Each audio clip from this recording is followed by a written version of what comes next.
وَلَقَدْ يَسَّرْنَا الْقُرْآنَ لِلذِّكْرِ فَهَلْ مِن مُّدَّكِرٍ۔ اللہ تعالیٰ کی طرف سے نبی کریم صلی اللہ علیہ وسلم کی ذمہ داری لگی، لیکن اللہ تعالیٰ نے اس ذمہ داری پر وعید سنائی۔ فرمایا، اے میرے پیغمبر مکرم، میں نے جو مقام ذی شان، مقام عرفہ و اعلیٰ آپ کو دیا ہے، ذمہ داری بھی اتنی زیادہ ہے۔ وَإِن لَّمْ تَفْعَلْ فَمَا بَلَّغْتَ رِسَالَتَهُ، اور اگر آپ نے سارا پیغام، سارا قرآن، سارا الہام، ساری وحی لوگوں تک آگے پہنچائی نہیں، ایک بات بھی پاس رکھ لی، ما بلغت رسالتہ، گویا کہ ساری رسالت کو اپنے پاس رکھ لیا، چھپا لیا۔ اللہ اللہ، جس قدر نبی مکرم صلی اللہ علیہ وسلم کا مقام و مرتبہ زیادہ ہے۔ پہلے نبی صرف نبی تھے، رسول تھے، لیکن یہ آخری نبی خاتم النبیین والمرسلین ہے۔ ان کے بعد کسی نبی نے اور نہیں آنا، کسی اور رسول نے نہیں آنا، نئی شریعت انٹروڈیوس نہیں کروائی جانی، کوئی احکام نہیں آنے۔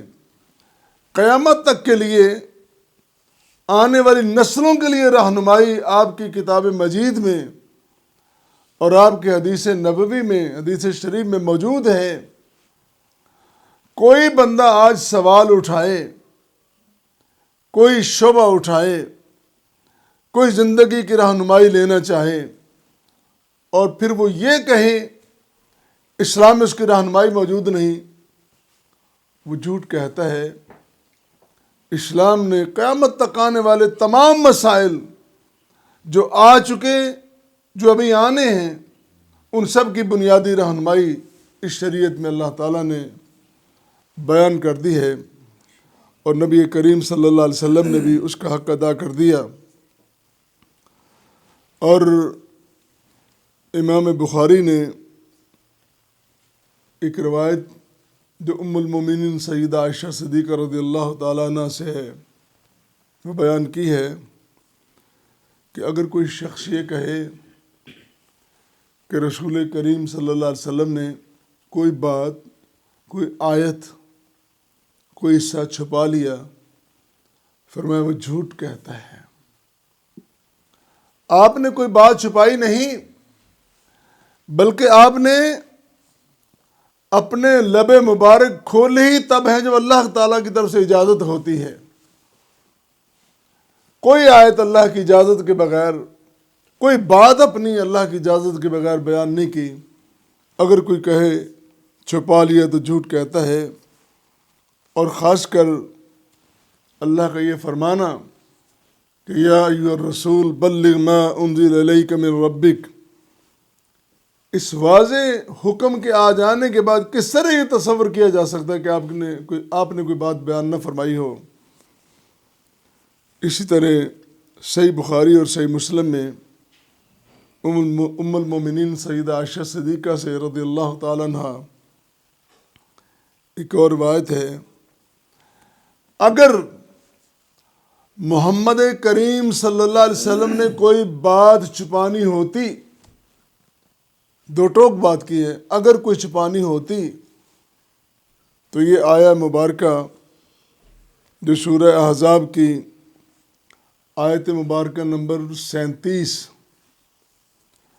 وَتُخْفِي فِي نَفْسِكَ مَا اللَّهُ مُبْدِيهِ وَتَخْشَى النَّاسَ وَاللَّهُ أَحَقُّ أَن تَخْشَاهُ، آپ اپنے نفس میں، جی میں، دل میں کسی بات کو چھپاتے ہیں اور اللہ ظاہر کرتا ہے،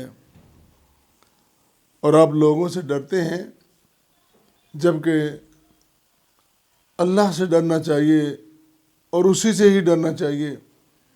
یہ بات ان حالات کی ہے کہ جب مکہ کی زندگی میں بسا اوقات آپ سمجھتے تھے کہ یہ بات ابھی نہیں کرنی چاہیے، لیکن سوچا ضرور اور ایسا ہوا نہیں، کیونکہ اللہ کے حکم سے وہ ساری باتیں وہ بیان کر دی گئیں، وہ حکمتیں، وہ مصلحتیں اللہ بہتر جانتا ہے، وہ حکیم ہے، وہ خبیر ہے، وہ علیم ہے۔ اسی لیے تو یہ آیت مبارکہ رسول کریم صلی اللہ جو آپ کے متعلق کہی گئی ہے، اس بات کو، اس آیت کو آپ نہ بیان کرتے۔ حضرت عائشہ کہتی ہیں کہ یہ بھی بیان کر دی۔ اگر بیان کی ہے تو آج ہمارے سامنے موجود ہے نا، قرآن کریم میں موجود ہے۔ کوئی لفظ پہ ڈالی جانے والی حرکت زیر زبر بھی ایسی نہیں کہ اللہ تعالیٰ نے نازل کی اور آج ہمارے پاس موجود نہ ہو۔ یقیناً وہ سب کا سب ہمارے پاس آ چکا۔ اور پھر جب رسول کریم صلی اللہ علیہ وسلم ہر مشکل اور آسان مسئلے کو بیان کر رہے ہیں تو امت کو کیا اختیار ہے کہ امت کا کوئی فرد آج اٹھے اور یہ کہے دیکھیں جی یہ مسئلہ بیان کرنے کے قابل نہیں۔ مثال کے طور پر جب حدود اللہ کی بات ہوتی ہے کہ حدود کا قیام ہونا چاہیے تو لوگ کہتے ہیں کہ یہ جی بڑا ظالمانہ نظام ہے۔ ایک بندہ قتل کرتا ہے اور قتل بھی بھیانک ایسا کہ لوگ سننے والے دہل جاتے ہیں، لرز جاتے ہیں۔ بڑی لرزہ خیز واردات ہوتی ہے، لوگ کانوں کو ہاتھ لگاتے ہیں، تعوذ پڑھتے ہیں، کتنی بڑی باتیں کرتے ہیں۔ کیسا ایک ماحول بن جاتا ہے۔ اور اگر ریاست کی عدالت اس مجرم کو سزائے موت سناتی ہے، اس کو اسی طرح مارنے کا حکم دیتی جس طرح اس نے مارا ہے، اس میں ظلم کیا ہے؟ میرے بھائی، اگر مجرموں کو اسی طرح سزائیں ملنا شروع ہو جائیں جس طرح شریعت نے کہا ہے، پھر اتنی وارداتیں نہیں ہوں گی، پھر اتنے قتل نہیں ہوں گے، اتنی چوریاں نہیں ہوں گی۔ کیسی عجیب بات ہے، بوڑھے والدین زندگی بھر کی کمائی، انہوں نے ایک ایک پیسہ جوڑ کر جہیز جمع کیا۔ ایک تو ہمارے معاشرے نے اتنی بڑی لعنت اس کو رواج دے رکھا ہے، جہیز کے بغیر کتنی بچیاں اپنے والدین کی دہلیز پہ بیٹھی بوڑھی ہو جاتی ہیں،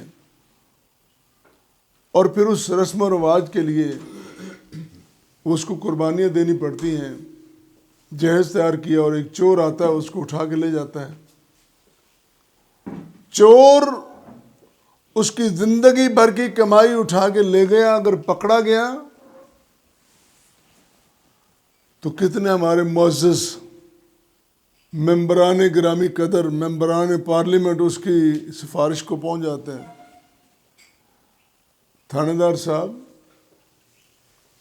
یہ غلطی کر بیٹھا ہے، اس کو کچھ نہیں کہنا۔ کون؟